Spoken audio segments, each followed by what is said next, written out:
네, 안녕하세요. 2023년 8월 23일 예수님의 성품 담기 시간으로 함께 예배하길 소원합니다. 믿음으로 구원받은 그리스도인인 우리가 예수님의 성품을 닮아 복된 하루 살아가시기를 먼저 주님의 이름으로 축복하고 소원합니다. 오늘 본문 말씀인 요한복음 20장 24절로 31절 말씀을 같이 읽어보도록 하겠습니다. 12제자 중에 하나로서 디두모라 불리는 도마는 예수께서 오셨을 때에 함께 있지 아니한지라. 다른 제자들이 그에게 이르되 우리가 주를 보았노라 하니 도마가 이르되 내가 그의 손에 못자국을 보며 내 손가락을 그 못자국에 넣으며 내 손을 그 옆구리에 넣어보지 않고는 믿지 아니하겠노라 하니라. 여드레를 지나서 제자들이 다시 집 안에 있을 때에 도마도 함께 있고 문들이 닫혔는데 예수께서 오사 가운데 서서 이르시되 너희에게 평강이 있을지어다 하시고 도마에게 이르시되 내 손가락을 이리 내밀어 내 손을 보고 내 손을 내밀어 내 옆구리에 넣어보라. 그리하여 믿음 없는 자가 되지 말고 믿는 자가 되라. 도마가 대답하여 이르되 나의 주님이시요 나의 하나님이시니이다. 예수께서 이르시되 너는 나를 본고로 믿느냐? 보지 못하고 믿는 자들은 복되도다 하시니라. 예수께서 제자들 앞에서 이 책에 기록되지 아니한 다른 표적도 많이 행하셨으나 오직 이것을 기록함은 너희로 예수께서 하나님의 아들 그리스도이심을 믿게 하려 함이요 또 너희로 믿고 그 이름을 힘입어 생명을 얻게 하려 함이니라. 아멘. 네, 이 말씀을 가지고 17번째 시간 확신이라는 주제로 함께 나누어 보도록 하겠습니다.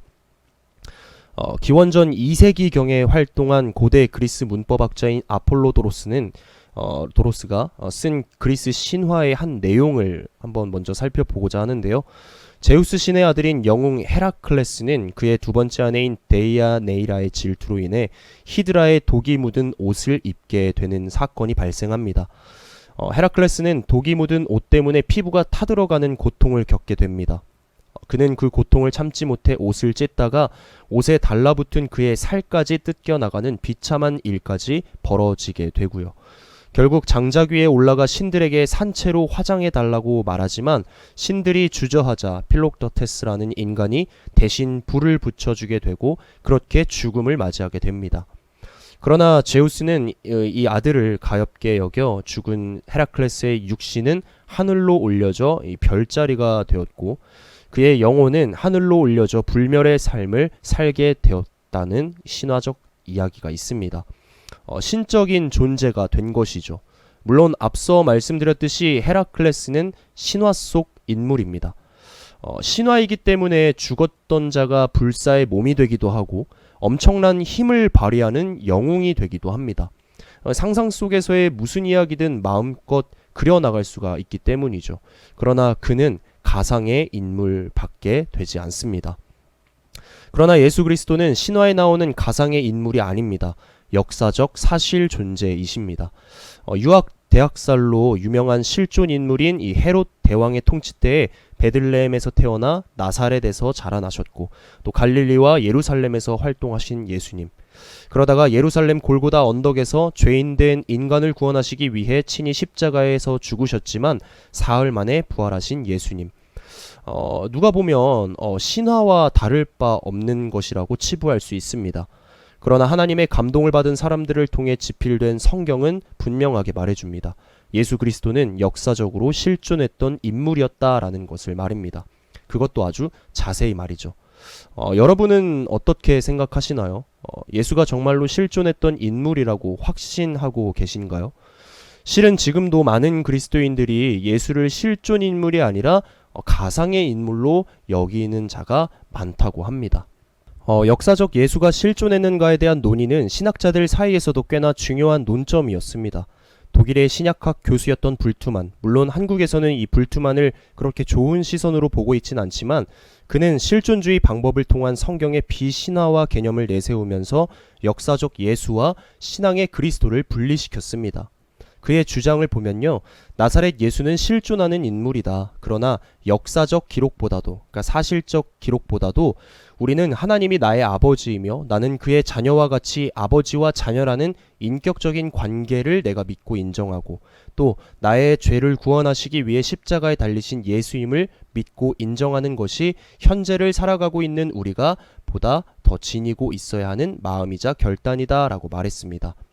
얼핏 보면 맞는 말인 것 같습니다. 그러나 불트만은 복음서에 기록된 기적과 표적 이야기 또 부활을 바라보는 다른 시선으로 역사적 예수를 그렇게 좋게 받아들이지는 않았습니다. 하지만 정경으로 채택되어 오늘날 우리에게 가장 친숙하다면 친숙한 이 사복음서에서는 예수는 실제로 살아계신 분이며 우리의 죄를 대신하여 십자가에 못 박혀 죽으셨으나 다시 부활하신 분이라고 확실하게 증언하고 있습니다. 또 그 예수께서 일으키신 기적과 표적을 믿고 있고요. 물론 역사적 연구만으로는 신앙의 그리스도를 만날 수 없습니다. 예수 그리스도가 실제로 살아계셨고 또 지금도 여전히 살아계셔서 우리와 함께하고 계심을 믿는 신앙적 결단과 함께 믿음을 지켜나가는 것. 그러니까 다시 말해 역사적 예수와 신앙의 그리스도의 분리가 아니라 동일하다 여기는 것. 균형을 이루어야 하는 것이 보다 그리스도인으로서 가지고 있어야 할 바람직한 마음이다라고 말할 수 있는 것이죠. 앞서 나눈 불투만을 예로 든 이 신학적 고찰은 잊어버리시고 그래서 결국에는 뭐냐? 결국 세상은 부활하신 예수님을 믿느냐 믿지 못하느냐의 문제로 나뉘어져 있다는 겁니다. 많은 이들이 이성적이고 과학적인 또 객관적인 증거 결여로 부활을 여전히 의심하고 있습니다. 제자들의 집단적 상상의 결과물이라고 단정하고 있습니다. 실은 제자들도 처음 겪는 상황에서 부활을 대부분 믿지 못했습니다. 당연한 반응이죠. 본래 사람은 한번 죽으면 다시는 부활할 수 없는 유한한 존재이지 않습니까? 그러나 부활하신 주님이 사람들에게 직접 자신을 보여주심으로써 부활하신 예수님을 믿어가는 과정을 이 성경은 특히 오늘 본문에서는 증언하고 있습니다. 한 여인에게 보이셨고 또 시몬에게 보이시고 또 엠마오로 가던 두 제자에게 보이셨고 또 다락방에 모여있던 여러 제자에게 보여주시는 이런 점진적인 과정을 겪으면서 믿음의 공동체는 부활하신 예수님에 대한 분명한 믿음의 확신이 더해지기 시작했습니다. 그 결과 부활의 소식을 잠재우려고 하는 집단의 위협 앞에서도 당당해진 사도들의 모습을 이 사도행전에서 우리가 볼 수 있고요. 물론 이러한 과정 속에 잠시 그 흐름에서 소외되었던 한 인물이 있습니다. 바로 오늘 본문에 등장하는 인물인 도마입니다. 도마는 부활하신 예수님께서 처음 제자들을 찾아오셨을 때 그 자리에 없었습니다. 다른 제자들은 다 모여 있었는데 그래서 부활하신 주님을 몸소 목격할 수 있었는데 왜 도마는 이곳에 있지 않았을까요? 왜 혼자만 떨어져 있었을까요? 도마는 요한복음에서 이 사건 이전에 두 차례 잠깐 등장합니다. 요한복음 11장 16절과 14장 5절인데요. 이곳에 등장하는 도마를 보면 그는 충성된 인물이지만 자신의 확신에 의거해서만 행동하는 사람이라고 추측할 수가 있습니다. 먼저 요한복음 11장 16절 하반절에 보면요. 예수님께서 나사로를 살리려 하실 때 다른 제자들은 이 유대인들이 두려워 가시지 말라고 말렸던 반면에 도마는 앞장서서 이렇게 말합니다. 우리도 주와 함께 죽으러 가자라고요. 그러나 14장 5절에 보면요. 기록되어 있기를 도마가 이르되 주여 주께서 어디로 가시는지 우리가 알지 못하거늘 그 길을 어찌 알겠사옵니까? 라며 푸념하는 모습을 보여주기도 합니다. 이런 도마는 아마도 예수님의 죽음이 너무나 큰 충격으로 다가온 나머지 그것을 받아들이려고 혼자 어디선가 애를 썼을 겁니다. 그로 인해 다른 제자들이 부활하신 주님을 만났을 때 거기에 있지 않아서 한 주간을 더 힘들게 보내야만 했고요. 여하튼 부활하신 주님을 뵌 제자들이 기뻐하며 도마를 찾아 만나고 말합니다. 25절 상반절 세 번역으로 보면 다른 제자들이 도마에게 우리는 주님을 보았소 하고 말하였으나 하지만 도마의 반응은 처음 부활의 소식을 접한 제자들과 같았습니다. 아니 어쩌면 한술 더 뜹니다. 25절 하반절 세 번역으로 보면 도마는 그들에게 나는 내 눈으로 그의 손에서 못자국을 보고 내 손가락을 그 못자국에 넣어보고 또 내 손을 그의 옆구리에 넣어보지 않고서는 믿지 못하겠소 하고 말하였다. 거의 CSI 과학수사대원이죠. 손에 난 못자국을 보고 그 못자국 난 손뿐만 아니라 창에 찔린 옆구리에 직접 넣어보지 않고는 믿지 않겠다는 도마의 말이 무슨 의미입니까? 자신이 믿기 위해서 필요한 조건들을 충족하지 않고서는 그러니까 직접 눈으로 보기 전까지는 결단코 믿지 않겠다란 뜻이지 않습니까? 고집 부렸습니다. 그런데 이런 고집을 부리는 사람을 비단 도마뿐 아니라 오늘을 살아가는 현대인들의 모습 속에서 더 많이 찾아볼 수가 있습니다. 도마가 부활하신 예수님을 믿지 못하는 것은 예수님의 십자가 죽음이 그를 압도하고 있었기 때문입니다. 그가 그 일을 생각하면 할수록 예수 그리스도께서 누누이 말씀하셨던 십자가의 부활이 다 기억 속에 사라져버렸기 때문이죠. 한편으로는 이해가 갑니다. 그가 사랑하며 모시던 분이셨으니까요. 의심 많고 믿음이 부족했지만 그런 도마 역시 예수님은 사랑하셨기에 처음 모습을 드러내시고 8일 후에 다시 도마를 찾아오십니다. 그 말씀이 26절에 기록되어 있기를 여드레를 지나서 제자들이 다시 집안에 있을 때에 도마도 함께 있고 문들이 닫혔는데 예수께서 오사 가운데 서서 이르시되 너희에게 평강이 있을지어다 하시고. 아멘. 부활하신 예수님을 두 눈으로 몸소 목격한 도마의 표정이 어땠을까요? 놀란 눈으로 예수님을 쳐다보는 도마에게 예수님은 말씀하십니다. 27절 상반절에 보면 내 손가락을 이리 내밀어 내 손을 보고 내 손을 내밀어 내 옆구리에 넣어보라. 이건 도마가 말한 이야기 아닙니까? 다른 제자들에게 말한 내용인데 예수님은 분명 거기에 계시지 않으셨는데 그의 말을 말씀하셨으니 도마가 얼마나 놀라웠겠습니까? 예수님의 말씀은 도마의 고집스럽고 우매했던 행동을 떠오르게 만들어 예수님의 앞에 선 도마는 참으로 얼마나 부끄러움을 느꼈겠습니까? 예수님은 이어서 말씀하셨습니다. 27절 하반절에 보면 믿음 없는 자가 되지 말고 믿는 자가 되라 라고요. 예수님께서는 십자가에 못 박히시기 전 제자들에게 분명히 말씀하셨습니다. 내가 십자가에 못 박히겠지만 다시 부활할 것이다 라고요. 도마가 영적으로 바라볼 수 있는 안목을 가지고 또 믿음에 대한 의심이 아니라 확신을 가지고 있었더라면 이와 같은 예수님의 말씀을 들을 필요도 없었을 겁니다. 그러나 그에게는 지금 예수님의 말씀이 그의 믿음을 다시 성숙하게 만들어줬습니다. 이전에 가지고 있었던 하나님의 약속의 말씀에 대한 망설이는 태도를 가졌던 자신을 돌아보고 불확실성에 근거한 자신의 불신앙을 떨쳐낼 수 있는 부활하신 예수님과의 만남은 도마, 그의 인생의 터닝 포인트가 된 것입니다. 이 그림은 이탈리아의 화가 카라바조의 도마의 의심이라는 그림입니다. 그림에서 도마의 손가락은 예수님의 옆구리에 닿아 있습니다. 그러나 오늘 본문을 보면 도마가 예수님의 못자국난 손가락이나 또 옆구리를 만졌다는 이야기는 기록되어 있지 않습니다. 오직 도마의 아름다운 신앙 고백만이 기록되어 있습니다. 28절에 보면 도마가 대답하여 이르되 나의 주님이시요 나의 하나님이시니이다. 우리가 잘 아는 베드로의 고백, 주는 그리스도시요 살아계신 하나님의 아들이십니다 라는 고백에 예수님은 칭찬하셨습니다. 그러나 도마에게는 칭찬이 아닌 충고의 말씀을 더하십니다. 29절 말씀을 보면 예수께서 이르시되 너는 나를 본고로 믿느냐 보지 못하고 믿는 자들은 복되도다 하시니라 라고요. 직접 보고서야 믿은 도마를 통해 예수님은 보지 못하고 믿는 자들은 복되도다 라고 강조하셨습니다. 아마도 도마를 비롯해 거기 모인 제자들은 하나같이 고개를 숙일 수밖에 없었을 겁니다.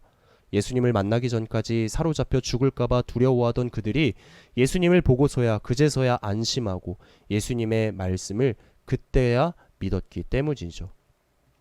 이렇게 부활하신 예수님을 그 당시 한정된 상황에서 실제 뵌 경험을 통해서만 믿음을 갖게 된다면 문제가 있습니다.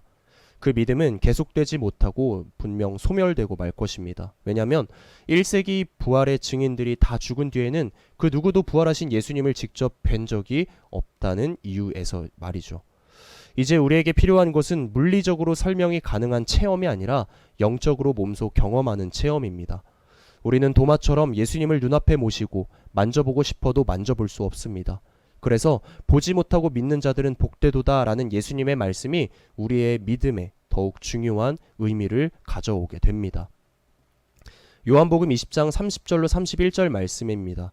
예수께서 제자들 앞에서 이 책에 기록되지 아니한 다른 표적도 많이 행하셨으나 오직 이것을 기록함은 너희로 예수님께서 하나님의 아들 그리스도이심을 믿게 하려 함이요 또 너희로 믿고 그 이름을 힘입어 생명을 얻게 하려 함이니라. 아멘. 이와 같이 요한복음을 기록한 목적을 말씀하고 있는 것은 보지 않고 믿는 믿음에 대한 요청입니다. 우리는 보지 않고도 믿을 수 있는 믿음의 확신이 바로 서야 합니다. 확신에 찬 믿음만이 세상이 추구하는 물리세계 그 너머에 존재하시는 전지전능하신 하나님을 경험할 수 있기 때문입니다. 이 세상은 눈에 보여야만 충족되는 시스템으로 구축되어 있습니다. 실존하지 않는 허구적 요소들은 논외의 대상으로 여기는 것이 바로 이 세상이죠. 그러나 성경은 말합니다. 히브리서 11장 1절로 2절에 보면 믿음은 바라는 것들의 실상이요 보이지 않는 것들의 증거니 선진들이 이로써 증거를 얻었느니라. 아멘. 우리는 눈에 보이지 않아도 실존하시며 지금도 살아 역사하시는 하나님이 나의 아버지 되심을 고백하며 나는 그의 자녀가 되고 그래서 아버지와 자녀라는 인격적인 관계를 내가 믿고 인정하며 나의 죄를 구원하시기 위해 친히 이 땅에 육신의 몸으로 오셔서 십자가에 못 박혀 달리셨으나 사흘 만에 부활하신 예수 그리스도를 믿는 믿음이 우리 마음 가운데 확실하게 자리해야 합니다. 뿐만 아니라 예수님은 승천하시면서 앞서 제자들에게 말씀하신 것을 이루시죠. 요한복음 16장 7절 말씀에 보면 그러나 내가 너희에게 실상을 말하노니 내가 떠나가는 것이 너희에게 유익이라. 내가 떠나가지 아니하면 보혜사가 너희에게로 오시지 아니할 것이요 가면 내가 그를 너희에게로 보내리니. 우로나 좌로나 흔들리지 않고 옳은 길, 의의 길로 걸어갈 수 있도록 인도하시는 보혜사 성령님을 보내주셨음을 믿는 것. 이것이 눈에 보이진 않아도 확신에 찬 믿음으로 나아가는 진리라고 우리가 말할 수 있지 않겠습니까? 정신 분석학에 보면 대상 항상성이라는 용어가 있습니다.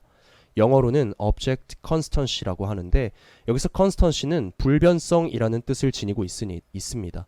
그러니까 대상이 불변성을 지닌다. 다시 말해 곧 내가 신뢰하는 대상이 눈에 보이지 않거나 함께 있지 않는 상황에서도 여전히 존재하며 서로 연결되어 있다고 느끼는 상태를 대상 항상성이라 말하는 것입니다.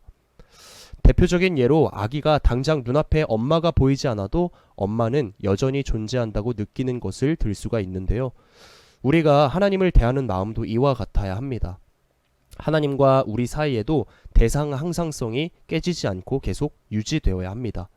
비록 우리 눈에는 보이지 않아도 항상 나와 함께하고 계실 것이라는 확신에 찬 믿음을 가지고서 말입니다.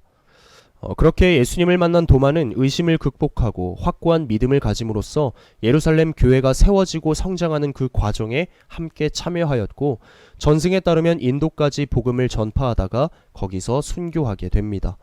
의심에서 확신으로의 전환을 경험한 도마는 죽음 따위 두렵지 않고 복음을 전하며 나아갔습니다. 담대하게 말이죠. 사랑하는 성도 여러분, 우리 역시 의심이 아닌 확신에 찬 믿음으로 나아가는 존재가 되어야 합니다. 예수 그리스도의 십자가에서의 죽음이 우리 죄를 대속하기 위한 죽음임을 믿어야 합니다. 더 나아가 죽음에서 끝이 아닌 죄와 사망 권세를 이기시고 부활하심 역시 믿어야 합니다.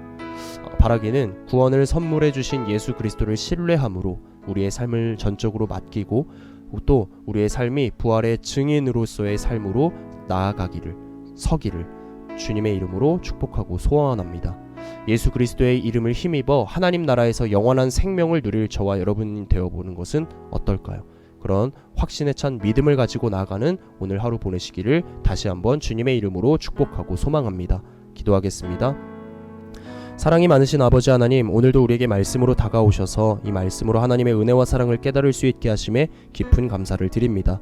주님을 믿는다곤 하지만 이 세상을 살아가면서 때론 의도치 않은 고난과 어려움을 경험할 때마다 주님께서 정말로 살아계신 건지 의심했던 연약한 우리의 모습을 고백합니다.